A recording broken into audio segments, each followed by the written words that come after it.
ಕನ್ನಡ ಸಾಹಿತಿಗಳಿಗೆ, ಸಾಹಿತ್ಯವನ್ನು ಬರೆಯತಕ್ಕಂಥವರಿಗೆ, ಸಾಹಿತ್ಯವನ್ನು ಪ್ರೀತಿಸತಕ್ಕಂಥವರಿಗೆ ನ್ಯಾಯವನ್ನು ಒದಗಿಸಬೇಕು ಅನ್ನುವಂತಹ ದೃಷ್ಟಿಯಿಂದ ಇವರು ಆ ಒಂದು ಕರ್ನಾಟಕ ಕೋರ್ಟ್ನ ಮೊರೆ ಹೋಗ್ತಾರೆ.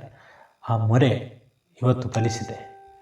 ಈಗ ಆ ರೀತಿ ಯಾರನ್ನು ಕೂಡ ಆಯ್ಕೆ ಮಾಡೋದಿಲ್ಲ, ಎಲ್ಲರನ್ನು ಕೂಡ ಕೂಲಂಕುಷವಾಗಿ ಪರಿಶೀಲಿಸಿ ಆಯ್ಕೆ ಮಾಡ್ತಕ್ಕಂಥದ್ದನ್ನು ನಾವು ಪ್ರಮುಖವಾಗಿ ಗಮನಿಸ್ತಾ ಇದ್ದೇವೆ. ನೀವೀಗ ಕೇಳುತ್ತಿದ್ದೀರಾ ಮಾಹಿತಿ ಖಜಾನೆಯ ಕಾರ್ಯಕ್ರಮಗಳನ್ನು. ಸಾಹಿತ್ಯ ಲೋಕದ ಹಲವು ಕವಿಗಳು ಹಾಗೂ ವಚನಕಾರರನ್ನು ಪರಿಚಯಿಸುವ ಕಾರ್ಯಕ್ರಮ ಸಾಹಿತ್ಯ ಲೋಕದ ದಿಗ್ಗಜರು. ಕೇಳಿ, ನಿಮ್ಮ ಮೆಚ್ಚಿನ ಮಾಹಿತಿ ಖಜಾನೆಯಲ್ಲಿ ಸಾಹಿತ್ಯ ಲೋಕದ ದಿಗ್ಗಜರು, ವಿವಿಧ ವಚನಕಾರರು ಹಾಗೂ ಕವಿಗಳನ್ನು ಪರಿಚಯಿಸುವ ವಿಶೇಷ ಮಾಲಿಕೆ. ನೀವು ಕೇಳಿ, ನಿಮ್ಮ ಸ್ನೇಹಿತರಿಗೂ ಕೇಳಿಸಿ ಹಾಗೂ ನಿಮ್ಮ ಅನಿಸಿಕೆ ಅಭಿಪ್ರಾಯಗಳನ್ನು ಕಮೆಂಟ್ ಮುಖಾಂತರ ತಿಳಿಸಬಹುದು. ಇನ್ನು ಯಾರು ಸಬ್ಸ್ಕ್ರೈಬ್ ಮಾಡದೆ ನೋಡ್ತಾ ಇದ್ದೀರಿ, ಈ ಕೂಡಲೇ ಸಬ್ಸ್ಕ್ರೈಬ್ ಮಾಡಿಕೊಳ್ಳಿ. ಬನ್ನಿ ಕೇಳೋಣ ಸಾಹಿತ್ಯ ಲೋಕದ ದಿಗ್ಗಜರು ದಿಗ್ಗಜರು ದಿಗ್ಗಜರು ದಿಗ್ಗಜರು ದಿಗ್ಗಜರು ದಿಗ್ಗಜರು. ಬೆಲ್ ಐಕಾನ್ ಅನ್ನು ಕ್ಲಿಕ್ ಮಾಡುವುದರ ಮೂಲಕ ಸಬ್ಸ್ಕ್ರೈಬ್ ಆಗಿ. ಪ್ರೀತಿಯ ಕೇಳುಗರೆ, ತಮ್ಮೆಲ್ಲರಿಗೂ ನಮಸ್ಕಾರ. ಮಾಹಿತಿ ಖಜಾನೆಯ ಸಾಹಿತ್ಯ ಲೋಕದ ದಿಗ್ಗಜರು ಕಾರ್ಯಕ್ರಮಕ್ಕೆ ಪ್ರೀತಿಯ ಸ್ವಾಗತ. ಇವತ್ತಿನ ಸಂಚಿಕೆಯಲ್ಲಿ ಮತ್ತೊಬ್ಬ, ನೀವೆಲ್ಲರೂ ಕೂಡ ಕೇಳಿರದ ಮತ್ತೊಬ್ಬ ಅಪರೂಪದ ಸಾಹಿತಿಯನ್ನು ಪರಿಚಯ ಮಾಡಿಕೊಡ್ತಾ ಇದ್ದೀವಿ. ಇವರು ಕನ್ನಡ ಸಾಹಿತ್ಯ ಲೋಕದಲ್ಲಿ ತಮ್ಮದೇ ಆದ ಛಾಪನ್ನು ಮೂಡಿಸಿದ್ದಾರೆ. ಆದರೆ ಇವರ ಬಗ್ಗೆ ಎಲ್ಲಿಯೂ ಕೂಡ ಸಾಕಷ್ಟು ಮಾಹಿತಿಗಳು ನಮಗೆ ಲಭ್ಯವಾಗಿಲ್ಲ. ಆದರೂ ಕೂಡ ಬಹುತೇಕರಿಗೆ ಇವರ ಬಗ್ಗೆ ತಿಳಿದೇ ಇಲ್ಲ. ಯಾಕಂದರೆ ನಾವು ಕೇವಲ ಕನ್ನಡ ಸಾಹಿತ್ಯವನ್ನು ಅಧ್ಯಯನ ಮಾಡ್ತಕ್ಕಂಥ ಸಂದರ್ಭದಲ್ಲಿ ಮೇಲ್ಮೇಲೆ ಯಾವ ಕವಿಗಳು ನಮಗೆ ಚಿರಪರಿಚಿತರಾಗಿರ್ತಾರೆ ಅವ್ರ ಬಗ್ಗೆ ಹೆಚ್ಚಾಗಿ ನಾವು ಓದೋದಕ್ಕೆ ಹೋಗ್ತೀವಿ. ಆದರೆ ಕನ್ನಡ ಸಾಹಿತ್ಯದಲ್ಲಿ ಅಡಗಿರ್ತಕ್ಕಂತಹ ಇಂತಹ ಸಾಹಿತಿಗಳ ಬಗ್ಗೆ ನಮಗ್ಯಾರಿಗೂ ಕೂಡ ಕಿಂಚಿತ್ತಾದರೂ ಮಾಹಿತಿ ಇಲ್ಲದೆ ಇರೋದು ತುಂಬ ದುರಂತ ಅನಿಸುತ್ತೆ. ಆ ಉದ್ದೇಶದಿಂದ ಪ್ರತಿ ಒಂದು ದಿನ ಬಿಟ್ಟು ಒಂದು ದಿನ ನಿಮಗಾಗಿ ಕನ್ನಡ ಸಾಹಿತ್ಯ ಲೋಕದ ಹಲವಾರು ಸಾಹಿತಿಗಳು, ವಚನಕಾರರು, ಹಾಗೆ ರಂಗಭೂಮಿ ಕಲಾವಿದರು, ಇವರಿಷ್ಟೇ ಅಲ್ಲದೆ ಚಿತ್ರ ಸಾಹಿತಿಗಳು, ಚಿತ್ರ ನಿರ್ದೇಶಕರು ಮತ್ತಿತರ ಗಣ್ಯ ವ್ಯಕ್ತಿಗಳನ್ನು ನಾವು ಪರಿಚಯ ಮಾಡಿಕೊಡ್ತಾ ಇದ್ದೀವಿ. ಬನ್ನಿ ಸ್ನೇಹಿತರೆ, ಇವತ್ತಿನ ಸಾಹಿತಿ ಯಾರು ಅಂತ ನಾವೆಲ್ಲರೂ ಕೂಡ ತಿಳಿಯುವಂತಹ ಸಮಯ. ಈ ಕಾರ್ಯಕ್ರಮವನ್ನು ಸಂಪೂರ್ಣವಾಗಿ ಕೇಳಿ, ಹಾಗೆ ನಿಮ್ಮ ಪ್ರೀತಿ ಪಾತ್ರರೊಂದಿಗೆ ಹಂಚಿಕೊಳ್ಳಿ. ಇವರು ಸತ್ಯ ವಿಠಲ ಅಂತಕ್ಕಂತಹ ಅಂಕಿತದಿಂದ ಪ್ರಸಿದ್ಧಿಯನ್ನು ಪಡ್ಕೊಂಡಿದ್ದಾರೆ. ಈ ಕಾವ್ಯನಾಮದಿಂದ ಗುರುತಿಸಲ್ಪಡ್ತಕ್ಕಂತಹ BV ಸತ್ಯನಾರಾಯಣ ರಾವ್ ಇವರು ತಮ್ಮದೇ ಆದ ಹೊಸ ಲೋಕದ ಸಾಹಿತ್ಯವನ್ನು ಸೃಷ್ಟಿಸಿದ್ದಾರೆ. ಇದು ಬಹುತೇಕರಿಗೆ ಅಚ್ಚರಿ ಅನಿಸಬಹುದು. ಹೌದು ಸ್ನೇಹಿತರೆ, BV ಸತ್ಯನಾರಾಯಣ ರಾವ್ ಅವರು ಹಲವಾರು ಸಾಹಿತ್ಯ ಕ್ಷೇತ್ರದಲ್ಲಿ ತಮ್ಮದೇ ಆದ ಕೊಡುಗೆಯನ್ನು ನೀಡಿದ್ದಾರೆ. ಅವರನ್ನು ಇವತ್ತಿನ ಸಂಚಿಕೆಯಲ್ಲಿ ಪರಿಚಯಿಸಿಕೊಡುವ ಪ್ರಯತ್ನ.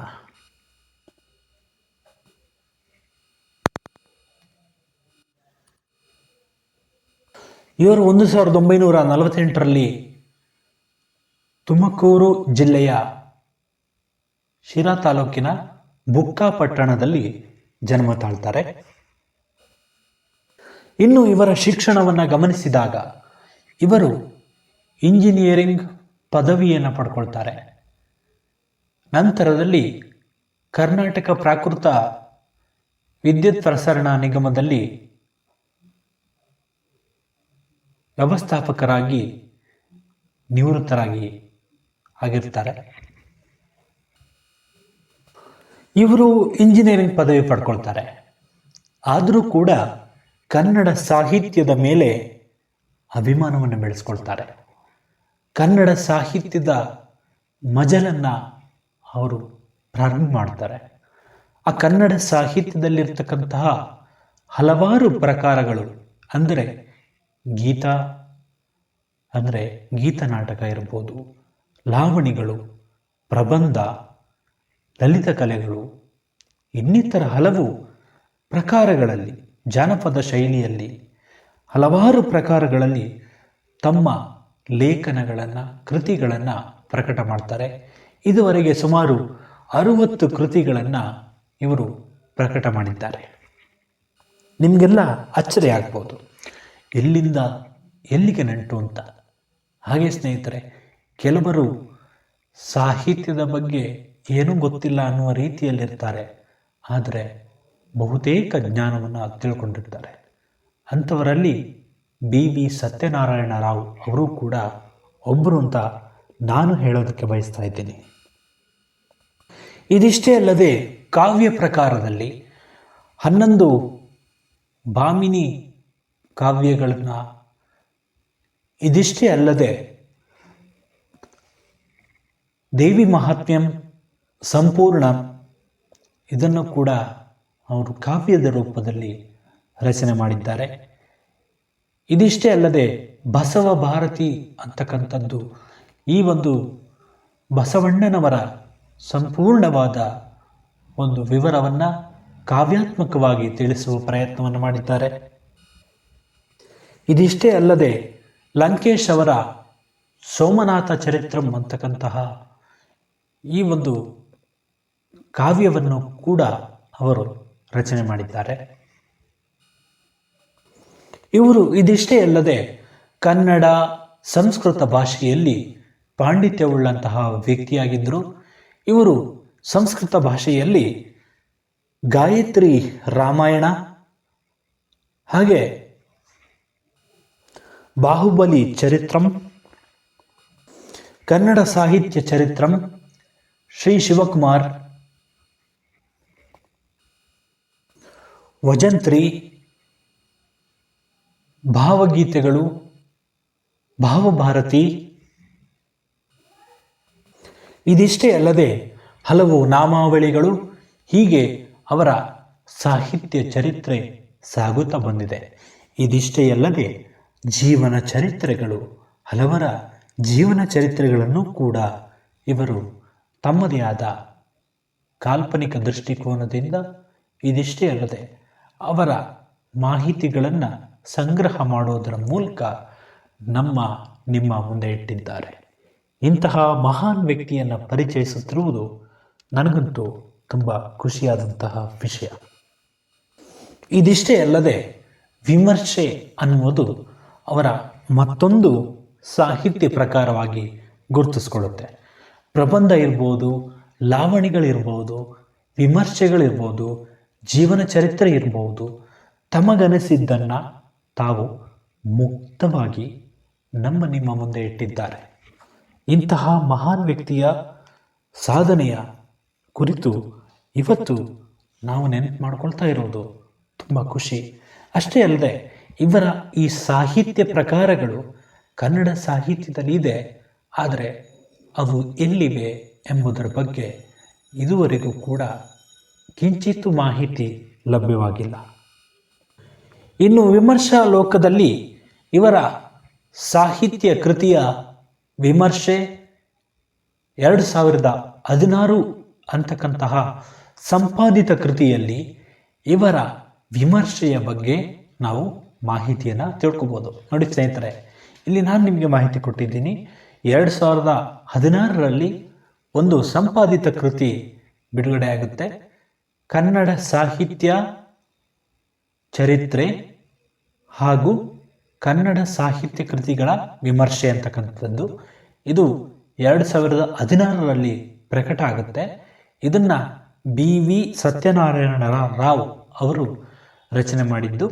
ಇದು ಸಂಪಾದಿತ ಕೃತಿಯಾಗಿ ಇವತ್ತಿಗೂ ಕೂಡ ಲಭ್ಯ ಇರತಕ್ಕಂಥದ್ದು. ಇನ್ನು ಪ್ರಬಂಧವನ್ನು ಗಮನಿಸಿದಾಗ ಅವರು ಪ್ರಮುಖವಾಗಿ ತಮ್ಮದೇ ಆದ ಕಲ್ಪನೆಗಳನ್ನು, ಮುಂದಿನ ಭವಿಷ್ಯವನ್ನು ಬರೆದಿಡುವಂತಹ ಪ್ರಯತ್ನವನ್ನು ಮಾಡಿದ್ದಾರೆ. ವಿಶೇಷವಾಗಿ ಪ್ರೇಮ, ದೇಶ ಪ್ರೇಮ, ಇದಿಷ್ಟೇ ಅಲ್ಲದೆ ವೈಚಾರಿಕ ವಿಷಯಗಳು, ಸಾಮಾಜಿಕ ಸವಾಲುಗಳು, ಇನ್ನಿತರ ಹಲವು ಸಮಸ್ಯೆಗಳು, ತೊಂದರೆಗಳು ಮತ್ತಿತರ ಅಂಶಗಳ ಬಗ್ಗೆ ತಮ್ಮದೇ ಆದ ವಿಶಿಷ್ಟ ದೃಷ್ಟಿಕೋನವನ್ನು ಹೊರಹಾಕಿದ್ದಾರೆ. ಇನ್ನು ಮತ್ತಷ್ಟು ಕೃತಿಗಳನ್ನು ನೋಡೋದಾದರೆ ದಡವ ಮುಟ್ಟಿಸು ಅಂತಕ್ಕಂಥದ್ದು, ಇದು ಅವರ ಕವನ ಸಂಕಲನ ಆಗಿರುತ್ತೆ.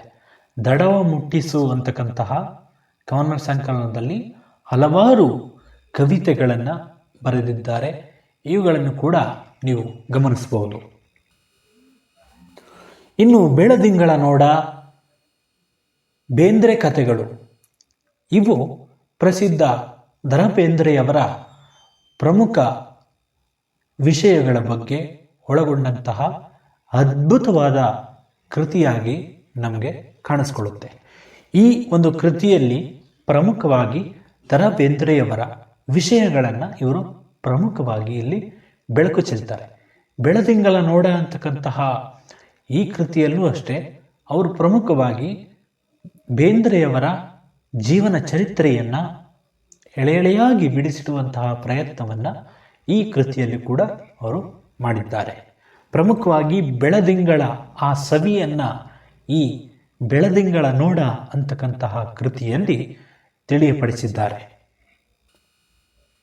ಇನ್ನು ಮತ್ತೊಂದು ಕೃತಿ ಕನ್ನಡ ಸಾಹಿತ್ಯ ಸಂಗಾತಿ ಅಂತಕ್ಕಂಥದ್ದು. ಇದರಲ್ಲಿ ಪ್ರಮುಖವಾಗಿ ಕನ್ನಡ ಸಾಹಿತ್ಯದ ಹಲವು ಪ್ರಮುಖ ವ್ಯಕ್ತಿಗಳ, ಇತರ ಸಂಪಾದಕರೊಂದಿಗೆ ಕೆಲಸ ಮಾಡಿದ ಅನುಭವಗಳು, ಹಾಗೆ ಅವರ ಕೆಲವು ವಿಮರ್ಶೆಗಳನ್ನು ಇಲ್ಲಿ ಈ ಕೃತಿಯಲ್ಲಿ ಪ್ರಮುಖವಾಗಿ ಬೆಳಕು ಚೆಲ್ಲುವಂತಹ ಪ್ರಯತ್ನವನ್ನು ಮಾಡಿದ್ದಾರೆ. ಕನ್ನಡ ಸಾಹಿತ್ಯ ಸಮ್ಮೇಳನ ಹಾಗೆ ಕನ್ನಡ ಸಾಹಿತ್ಯ ಪರಿಷತ್ತಿನೊಂದಿಗೆ ಅವರಿಗಿದ್ದ ನಂಟಿನ ಬಗ್ಗೆ ಈ ಕೃತಿಯಲ್ಲಿ ಬೆಳಕು ಚೆಲ್ಲುವಂತಹ ಪ್ರಯತ್ನವನ್ನು ಮಾಡಿದ್ದಾರೆ. ಇನ್ನು ಅವರ ಕೃತಿಯಲ್ಲಿ ಆಯ್ದ ಒಂದು ಭಾಗ ಕನ್ನಡಕ್ಕೆ ಅನ್ನ ಬ್ರಹ್ಮನ ಸ್ಥಾನ ಅಂತಕ್ಕಂತಹ ಒಂದು ಕಥೆಯನ್ನು ಬೆಂಗಳೂರು ವಿಶ್ವವಿದ್ಯಾನಿಲಯದ BBA ವಿಭಾಗದಲ್ಲಿ ತೃತೀಯ ಸೆಮಿಸ್ಟರ್ನಲ್ಲಿ ಈಗಲೂ ಕೂಡ ನಾವು ಕಾಣೋದಕ್ಕೆ ಸಾಧ್ಯ ಇದೆ. ನೀವು ಬೆಂಗಳೂರು ವಿಶ್ವವಿದ್ಯಾನಿಲಯದ ವಿದ್ಯಾರ್ಥಿಗಳಾಗಿದ್ದರೆ ಖಂಡಿತವಾಗಲೂ ತೃತೀಯ ಸೆಮಿಸ್ಟರ್ನಲ್ಲಿ ನೀವು ಕನ್ನಡ ವಿಷಯದಲ್ಲಿ ಈ ಒಂದು ವಿಷಯವನ್ನು ನೀವು ಓದ್ಬೋದು. ಅಂದರೆ ನಮ್ಮ BV ಸತ್ಯನಾರಾಯಣ ರಾವ್ ಅವರ ಒಂದು ಈ ಕೃತಿಯ ಭಾಗವನ್ನು ನಿಮಗೆ ಪಠ್ಯವಾಗಿ ಸೇರ್ಪಡೆ ಮಾಡಿದ್ದಾರೆ. ಹೀಗೆ BV ಸತ್ಯನಾರಾಯಣ ರಾವ್ ಅವರು ತಮ್ಮದೇ ಆದ ಹೊಸ ಲೋಕವನ್ನು ಸೃಷ್ಟಿಸಿದ್ದಾರೆ. ಹಲವು ಕನ್ನಡ ಸಾಹಿತ್ಯ ಪ್ರಕಾರದಲ್ಲಿ ತಮ್ಮನ್ನು ತಾವು ಗುರುತಿಸಿಕೊಂಡು ವಿಶ್ವವಿದ್ಯಾನಿಲಯ ಹಾಗೂ ಕನ್ನಡ ಸಾಹಿತ್ಯ ಪರಿಷತ್ತಿನ ನಂಟಿನೊಂದಿಗೆ ಇವರ ಹಲವು ನೆನಪುಗಳು ಇಂದಿಗೂ ಕೂಡ ಜೀವಂತವಾಗಿದೆ. ಇವರು ಪ್ರಮುಖವಾಗಿ ಕರ್ನಾಟಕ ರಾಜ್ಯೋತ್ಸವ ಪ್ರಶಸ್ತಿಗೆ 2013ರಲ್ಲಿ ಅರ್ಜಿಯನ್ನು ಸಲ್ಲಿಸ್ತಾರೆ. ಆದರೆ ಅದನ್ನು ಪರಿಗಣಿಸುವುದಿಲ್ಲ. ಇದರಿಂದ ನ್ಯಾಯಾಲಯದ ಮೊರೆ ಹೋಗ್ತಾರೆ. ನ್ಯಾಯಾಲಯ ನಿರ್ದೇಶನ ನೀಡಿದರೂ ಕೂಡ ಇವರ ಒಂದು ಸೇವೆಯನ್ನು ಗುರುತಿಸದೇ ಇರೋದು ನಮ್ಮ ದುರಂತ ಅಂತಲೇ ನಾವು ಹೇಳ್ಬೋದು. ಇದರಿಂದ ನಮ್ಮ ಸರ್ಕಾರಗಳು BV ಸತ್ಯನಾರಾಯಣ ರಾವ್ ಅವರಿಗೆ ಮಾಡಿದಂತಹ ಅನ್ಯಾಯದಿಂದ ಅವರು ಸಿಡಿದೆದ್ರು.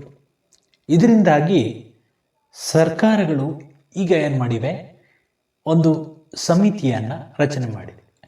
ಆ ಸಮಿತಿ ಸಂಪೂರ್ಣ ವಿವರವನ್ನು ಪಡ್ಕೊಂಡು ಸುಮ್ಮನೆ ಕರ್ನಾಟಕ ರಾಜ್ಯೋತ್ಸವ ಪ್ರಶಸ್ತಿಯನ್ನು ಈಗ ನೀಡೋದಿಲ್ಲ. ಯಾರ್ಯಾರಿಗೋ ಸುಮ್ಮನೆ ಮೊದಲೆಲ್ಲ ಆಗ್ತಿತ್ತಲ್ಲ, ಹಾಗೆ ಈಗ ಆಗೋದಕ್ಕೆ ಸಾಧ್ಯ ಇಲ್ಲ. ಈ ಕೊಡುಗೆಯನ್ನು ನೀಡಿದ್ದೇ BV ಸತ್ಯನಾರಾಯಣ ರಾವ್ ಅವರು. ಇದರಿಂದ ಅವರು ಹೋರಾಟಗಾರರಾಗಿಯೂ ಕೂಡ ಗುರುತಿಸಿಕೊಂಡಿದ್ದಾರೆ. ಕನ್ನಡ ಸಾಹಿತ್ಯ ಲೋಕದಲ್ಲಿ ಹಲವಾರು ಸಾಧಕರು ಇರ್ತಾರೆ. ಆ ಸಾಧಕರಿಗೆ ನ್ಯಾಯ ಸಿಗಬೇಕು, ನನಗಾದ ರೀತಿಯಲ್ಲಿ ಯಾರಿಗೂ ಕೂಡ ಆಗಬಾರ್ದು ಅನ್ನೋಕ್ಕಂಥ ದೃಷ್ಟಿಯಿಂದ ಅವರೇನು ಮಾಡಿದರು, ಈ ಒಂದು ನ್ಯಾಯವನ್ನು ದೊರಕಿಸ್ಕೊಡ್ಬೇಕು. ಕನ್ನಡ ಸಾಹಿತಿಗಳಿಗೆ, ಸಾಹಿತ್ಯವನ್ನು ಬರೆಯತಕ್ಕಂಥವರಿಗೆ, ಸಾಹಿತ್ಯವನ್ನು ಪ್ರೀತಿಸ್ತಕ್ಕಂಥವರಿಗೆ ನ್ಯಾಯವನ್ನು ಒದಗಿಸಬೇಕು ಅನ್ನುವಂತಹ ದೃಷ್ಟಿಯಿಂದ ಇವರು ಆ ಒಂದು ಕರ್ನಾಟಕ ಕೋರ್ಟ್ನ ಮೊರೆ ಹೋಗ್ತಾರೆ. ಆ ಮೊರೆ ಇವತ್ತು ಫಲಿಸಿದೆ. ಈಗ ಆ ರೀತಿ ಯಾರನ್ನು ಕೂಡ ಆಯ್ಕೆ ಮಾಡೋದಿಲ್ಲ, ಎಲ್ಲರನ್ನು ಕೂಡ ಕೂಲಂಕುಷವಾಗಿ ಪರಿಶೀಲಿಸಿ ಆಯ್ಕೆ ಮಾಡ್ತಕ್ಕಂಥದ್ದನ್ನು ನಾವು ಪ್ರಮುಖವಾಗಿ ಗಮನಿಸ್ತಾ ಇದ್ದೇವೆ. ಇನ್ನು ಮತ್ತಷ್ಟು ವಿವರವನ್ನು ನೋಡೋದಾದರೆ, ಪ್ರಮುಖವಾಗಿ ಅವರು ಬಾಲ್ಯದಲ್ಲಿ ತಾವು ಶಾಲೆಯಲ್ಲಿ ಓದ್ತಕ್ಕಂತಹ ಸಂದರ್ಭದಲ್ಲಿ ಕುಣಿಗಲ್ನ ಒಂದು ದೇವಾಲಯದಲ್ಲಿ ಸಂಪೂರ್ಣ ಮಹಾಭಾರತವನ್ನು 6 ತಿಂಗಳಿಗೊಂದ್ಸರಿ ಓದ್ತಾ ಇದ್ದರು. ಆ ಮಹಾಭಾರತವನ್ನು ಕೇಳಿ ಇವರು ಪ್ರಮುಖವಾಗಿ ನಾನು ಕೂಡ ಸಾಹಿತ್ಯದಲ್ಲಿ ನನ್ನನ್ನು ತೊಡಗಿಸ್ಕೋಬೇಕು ಅಂತಕ್ಕಂತಹ ಆಸಕ್ತಿಯನ್ನು ಬೆಳೆಸ್ಕೊಂಡಂಥವರು ನಮ್ಮ BV ಸತ್ಯನಾರಾಯಣ ರಾವ್ ಅವರು. ಇವರಿಗೆ ಪ್ರಮುಖವಾಗಿ ಕನ್ನಡ ಸಾಹಿತ್ಯದ ಮೇಲೆ ಅಭಿಮಾನ ಹುಟ್ಟಿದ್ದು ತಮ್ಮ 5ನೇ ತರಗತಿಯಲ್ಲಿ. 5ನೇ ತರಗತಿಯಲ್ಲಿ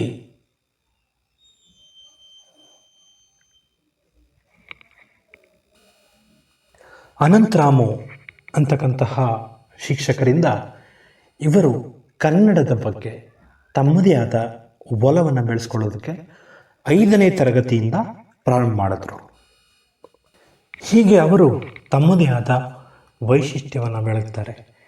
ಇನ್ನೊಂದು ಪ್ರಮುಖವಾದಂತಹ ಮಾತನ್ನು ಹೇಳ್ತಾರೆ, ಯಾವುದೇ ಒಬ್ಬ ಉಪಾಧ್ಯಾಯ, ಒಬ್ಬ ಕನ್ನಡದ MA ಪದವಿಯನ್ನು ಪಡ್ಕೊಂಡಿರತಕ್ಕಂಥವರು, ಯಾವುದೇ ವಿಶ್ವವಿದ್ಯಾನಿಲಯದಿಂದ ಪದವಿಯನ್ನು ಪಡ್ಕೊಂಡಿರ್ತಕ್ಕಂಥವರು ಕಾವ್ಯದ ಬಗ್ಗೆ ಆಳವಾಗಿ ಅಧ್ಯಯನ ಮಾಡದ ಹೊರತು ಅವರು ನಿಜವಾದ ಉಪಾಧ್ಯಾಯರಲ್ಲ. ಯಾರೇ ಆಗಲಿ ಕನ್ನಡ ಸಾಹಿತ್ಯದ ಬಗ್ಗೆ ಒಂದು ಪಾಠ ಪ್ರವಚನ ಮಾಡ್ತಾ ಇದ್ದಾರೆ ಅಂದರೆ ಅವರು ಸಂಪೂರ್ಣವಾಗಿ ಕನ್ನಡದ ಬಗ್ಗೆ ತಿಳ್ಕೊಂಡಿರಬೇಕು ಅಂತಕ್ಕಂತಹ ಅಭಿಪ್ರಾಯ ನಮ್ಮ BV ಸತ್ಯನಾರಾಯಣ ರಾವ್ ಅವರದಾಗಿತ್ತು. ಸ್ನೇಹಿತರೆ, ಮತ್ತೊಂದು ಪ್ರಮುಖವಾದ ಅಂಶವನ್ನು ಇಲ್ಲಿ ಬೆಳಕು ಚೆಲ್ತಾರೆ.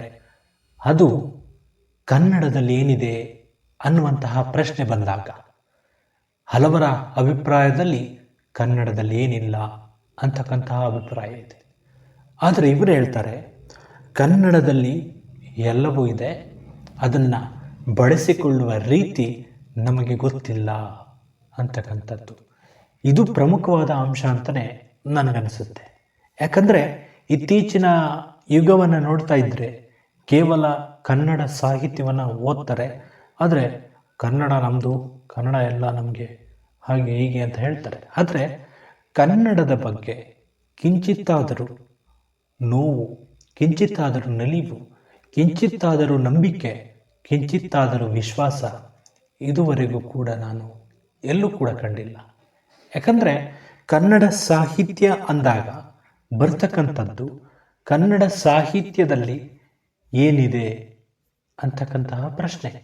ಕನ್ನಡ ಓದಿದ ತಕ್ಷಣ ಏನಾಗುತ್ತೆ ಕನ್ನಡದಿಂದ ಅಂತಕ್ಕಂತಹ ಉಡಾಫೆ ಮಾತುಗಳು ಇದುವರೆಗೂ ಕೂಡ ಎಲ್ಲೆಡೆ ಕೇಳಿಸ್ತಾ ಇರುತ್ತೆ. ಅದು ಅಲ್ಲಲ್ಲೇ ಚಿಮಟಿ ಹೋಗ್ತಾ ಇರುತ್ತೆ. ಯಾಕಂದರೆ ಕಾನೂನುಗಳಿದೆಯಲ್ಲ, ಅದಕ್ಕಾಗಿ. ಇದು ಕಾನೂನಿಗೆ ಎದುರುಕೊಂಡು ಕನ್ನಡವನ್ನು ಗೌರವಿಸುವಂತಹ ಸಂಸ್ಕೃತಿ ನಮ್ಮ ಮಧ್ಯೆ ಇದೆ. ಇದು ಎಲ್ಲರಲ್ಲೂ ಇದೆ ಅಂತ ನಾನು ಹೇಳ್ತಾ ಇಲ್ಲ, ಕೆಲವರಲ್ಲಿ ಇದೆ. ಇದು ಮಾತ್ರ ಸತ್ಯ. ಇನ್ನು ಕರ್ನಾಟಕ ದರ್ಶನ ಅಂತಕ್ಕಂತಹ ಪುಸ್ತಕವನ್ನು ಬರೀತಾರೆ. ಇಲ್ಲಿ ಪ್ರಮುಖವಾಗಿ ಕರ್ನಾಟಕದ ಎಲ್ಲ ಜಿಲ್ಲೆಗಳ ದರ್ಶನವನ್ನು ಈ ಪುಸ್ತಕದಲ್ಲಿ ಮಾಡಿಸ್ತಾರೆ. ಹಾಗೆ ಅಕ್ಕ ಮಹಾದೇವಿ ಶತಕ ಅಂತಕ್ಕಂಥದ್ದು. ಅಂದರೆ ಅಕ್ಕ ಮಹಾದೇವಿಯವರ ಗುಣಗಾನ ಇಲ್ಲಿ ಪ್ರಮುಖವಾಗಿರ್ತಕ್ಕಂಥದ್ದು. ಇದಿಷ್ಟೇ ಅಲ್ಲದೆ ಹಲವಾರು ಚುಟುಕು ಪದ್ಯಗಳೇನಿದೆ ಅವುಗಳನ್ನು ಪ್ರಮುಖವಾಗಿ ಬೆಳಕಿಗೆ ತಂದಿರತಕ್ಕಂಥದ್ದು ನಮ್ಮ BV ಸತ್ಯನಾರಾಯಣ ರಾವ್ ಅವರ ಮತ್ತೊಂದು ಕೊಡುಗೆ ಅಂತಲೇ ನಾವು ಗುರುತಿಸ್ಬೋದು. ಇನ್ನು ಕನ್ನಡ ಸಾಹಿತ್ಯವಲ್ಲದೆ ಸಂಗೀತ ಕ್ಷೇತ್ರಕ್ಕೂ ತಮ್ಮ ದಾಪುಗಾಲು ನೀಡ್ತಾರೆ. ಸಂಗೀತ ಶಾರದೆ ಅಂತಕ್ಕಂತಹ ಪುಸ್ತಕದಲ್ಲಿ ಹಲವಾರು ಸಂಗೀತದ ವಿಷಯಗಳ ಬಗ್ಗೆ ವಿಮರ್ಶೆಯನ್ನು ಮಾಡ್ತಾರೆ. ಹಲವಾರು ದೇವರ ನಾಮಗಳು, ಇನ್ನಿತರ ಹಲವು ಭಾವಗೀತೆಗಳು ಇವೆಲ್ಲವೂ ಕೂಡ ಮೂಡಿಬಂದದ್ದು ನಮ್ಮ BV ಸತ್ಯನಾರಾಯಣ ರಾವ್ ಅವರ ಮತ್ತೊಂದು ವಿಶೇಷ ಅಂತಲೇ ನಾವು ಹೇಳ್ಬೋದು. ಹೀಗೆ ಸತ್ಯನಾರಾಯಣ ರಾವ್ ಅವರ ಸಾಧನೆ ಇನ್ನಷ್ಟು ಮುಗಿದಷ್ಟು ಕೇಳಿಬರುತ್ತೆ.